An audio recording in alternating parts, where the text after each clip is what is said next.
यहां पर मैं स्पष्ट करना चाहता हूं कि भारत के प्रथम प्रधानमंत्री श्री जवाहरलाल नेहरू जी से हमारा कोई व्यक्तिगत विरोध नहीं है। जो विरोध है वो सैद्धांतिक और व्यवहारिक है। जैसे श्री नरेंद्र मोदी जी एक व्यक्ति नहीं है, एक अधिष्ठान है, उसी प्रकार जवाहरलाल नेहरू जी एक नेता नहीं है बल्कि एक विचार के प्रतीक हैं। और वो विचार भारत के लिए कितना भयावह और खौफनाक था और उसके उस असली चेहरे के ऊपर कितना बड़ा पर्दा डाल के रखा गया था, वो आज जानने की आवश्यकता है। जैसा कि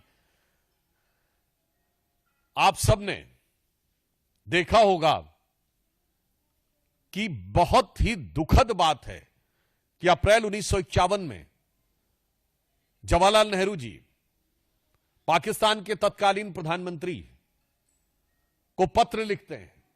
और उल्लेखनीय बात यह भी है कि लियाकत अली जो पाकिस्तान के फर्स्ट प्राइम मिनिस्टर बने, यह अंतरिम सरकार में यानी 1946 2 सितंबर को जब नेहरू जी प्रधानमंत्री बने थे तो उनके वित्त मंत्री थे और बजट उन्होंने प्रस्तुत किया था अंतरिम सरकार का। और इस बात का उल्लेख प्रणब मुखर्जी जी ने अपनी 2009-10 की बजट स्पीच में भी किया है।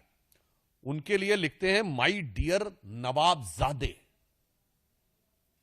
यानी वो डियर भी हैं और नवाबजादे भी हैं। सम्मान से अभिभूत होकर वो ये कह रहे हैं कि मैं ये बात स्पष्ट करना चाहता हूं कि जो सोमनाथ का मंदिर में हो रहा है वो बिल्कुल गलत है, उसको लेकर कोई प्रचार दुष्प्रचार नहीं करना चाहिए। और इसके अलावा उसमें एक लाइन वो कह रहे हैं जो मैं आपके सामने रिपीट करना चाहता हूं, the story of the gates of Somnath temple being brought back to India from Afghanistan is completely false and there is not an atom of truth in it. तो साहब वो ये कहते हैं कि जब महाराजा रणजीत सिंह ने काबुल जीता था तो उन्होंने सबसे पहले सोमनाथ के उन दरवाजों को मांगा था कि वो कहां हैं। ये पूरी तरह फॉल्स है। There is not an atom of truth in it. अब मैं कोट करना चाहता हूं खुद कांग्रेस सरकार के द्वारा आधिकारिक रूप से published Maharaja Ranjit Singh by L S. Bakshi, page number 15, publish by ministry of information and broadcasting, new Delhi in 1992।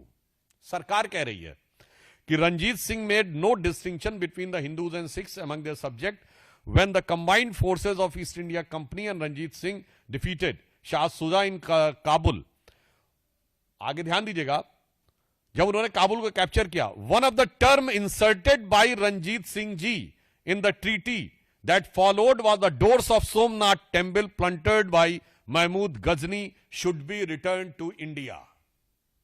अब महाराजा रणजीत सिंह सही हैं या पंडित जवाहरलाल नेहरू जो लियाकत अली की खिदमत में उनकी मिजाज पुरसी में लगे हुए हैं, वो सच बोल रहे हैं या भारत सरकार के द्वारा 1992 में इंफॉर्मेशन ब्रॉडकास्टिंग मिनिस्ट्री के द्वारा पब्लिश्ड बात सत्य है। यहां पर विषय ये नहीं है। यहां विषय ये है उसकी आज की प्रासंगिकता क्या है, यह भी आपको समझने की आवश्यकता है। फिर जो दूसरा उल्लेख है, आपने देखा होगा उसमें के.एम. पणिक्कर जो उस समय कम्युनिस्ट चाइना में कम्युनिस्ट मानसिकता के थे, चीन में हमारे राजदूत थे, उनको लेटर में लिखते हैं कि नहीं नहीं ये सब बिल्कुल गलत है। अगर आप में से किसी ने जाकर किताबों में पढ़ा हो कि पणिक्कर ने जो लेटर नेहरू जी को लिखा था उसमें यह भाव था कि भाई चेयरमैन माओ को कैसा लगेगा ये पता लग के, गजब है साहब, धर्म को अफीम मानने वाले माओवादियों के प्रति क्या अनुराग है और मुस्लिम लीग के प्रति कितना नजदीकी और अजीज मिजाज है और हिंदू मान बिंदुओं के ऊपर गिरती हुई गाज है। और यह मानसिकता आज भी यथावत है। जो प्रियंका गांधी जी ने कहा था ना कि एक बार जो कहना है कह लो भाई, बार बार क्यों कहते हो। तो मजे की बात यह है खानदान तो लगातार है, हमसे कहते हैं बार बार क्यों है। तो वहां बताना चाहता हूं जो मानसिकता उस समय थी वही मानसिकता आज दिख रही है। मुस्लिम लीगी मानसिकता से प्यार, क्योंकि गठबंधन है, और माओवादी चीन की कम्युनिस्ट पार्टी से करार, और सनातन हिंदू धर्म पर भीषण प्रहार, जो